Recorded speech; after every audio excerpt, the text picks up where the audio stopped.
Om Swastiastu, Om Awiyanamastu, Namo Buddhaya. Hai teman-teman, kembali lagi di channel saya. Sekarang kita akan bahas materi mengenai Pancayatna.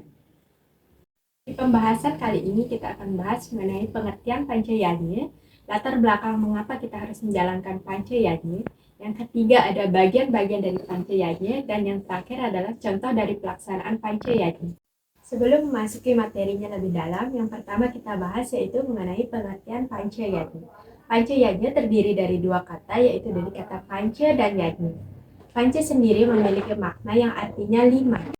Dan kata yatna sendiri berasal dari bahasa Sanskerta dari akar kata yat yang artinya memuja menjadi yasna yang artinya korban suci.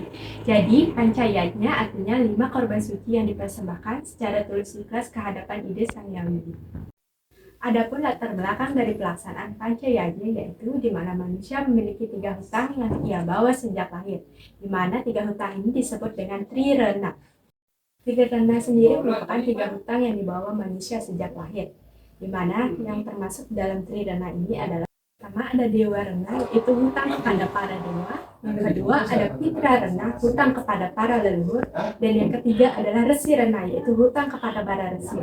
Dengan adanya 3 hutang ini yang dibawa manusia sejak lahir, maka diharapkan manusia dapat membayarnya dengan melaksanakan Pancayatna. Namun, perlu diingat, sebelum melaksanakan Pancayatna terdapat syarat-syarat yang harus diikuti oleh setiap umat untuk melaksanakan Pancayatna.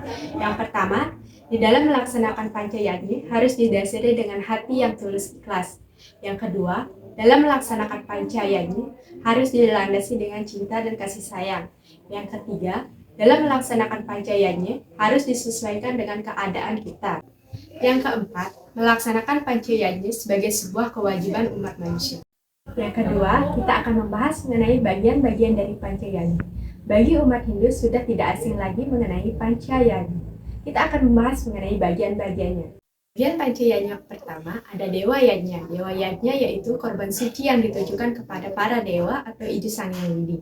Yang kedua ada Pitra Yajna yaitu persembahan atau korban suci yang ditujukan kepada para leluhur atau betarit-tarit. Yang ketiga ada Resi Yajna yaitu korban suci atau persembahan yang ditujukan kepada para resi. Yang keempat ada manusia yajna yaitu persembahan atau korban suci yang ditujukan kepada sesama manusia bertujuan untuk memelihara kerukunan, kesempurnaan hidup. Yang kelima ada buta yajna yaitu persembahan atau korban suci yang ditujukan kepada para buta kala. Kita akan bahas tentang contoh pelaksanaan Pancayatna. Yang pertama ada Dewa Yajna. Contohnya yaitu melakukan persembahyangan pada purnama tilem, melakukan persembahyangan pada hari-hari suci seperti Galungan, Kuningan. Contoh yang kedua yaitu melaksanakan puja Trisandya 3 kali sehari.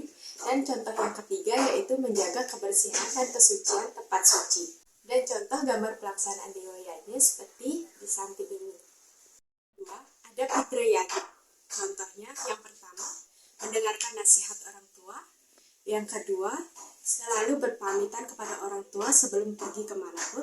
Dan yang ketiga yaitu melaksanakan upacara ngaber. Dan contoh gambarnya seperti gambar di samping ini. Yang ketiga ada Resi Yajna. Contoh pelaksanaannya yaitu menjaga kesehatan dan kesejahteraan orang suci. Yang kedua yaitu dengan memberikan puni atau sesari kepada orang suci. Gambar pelaksanaannya seperti gambar di samping. Ada manusia yajna. Contoh pelaksanaan manusia yajna seperti melaksanakan upacara potong gigi, upacara perkawinan atau pawiwahan, dan yang ketiga adalah upacara otonan atau bayi 6 bulan. Contoh gambarnya ada seperti gambar di samping. 5. Ada buta yajna. Contoh pelaksanaan buta yajna seperti mesegahan. Yang kedua ada upacara mencari. Contoh gambarnya seperti gambar di samping. Setelah mengetahui pembahasan mengenai Pancayatna, tentu saja terdapat tujuan di dalam pelaksanaan Pancayatna. Tujuan pelaksanaan Pancayatna yang pertama yaitu untuk penyucian. Dengan melaksanakan yajna dapat menyucikan diri dan alam sekitar. Jika manusia dan alam memiliki tingkatan guna satwam yang lebih baik, maka akan terjadi keharmonisan kehidupan. Yang kedua, untuk meningkatkan kualitas diri. Kewajiban manusia adalah untuk meningkatkan kualitas diri, yaitu dengan cara melakukan perbuatan yang baik. Perbuatan baik yang utama yaitu dengan melaksanakan yajna. Yang ketiga, tujuan pelaksanaan yajna yaitu untuk mendekatkan diri dengan Tuhan.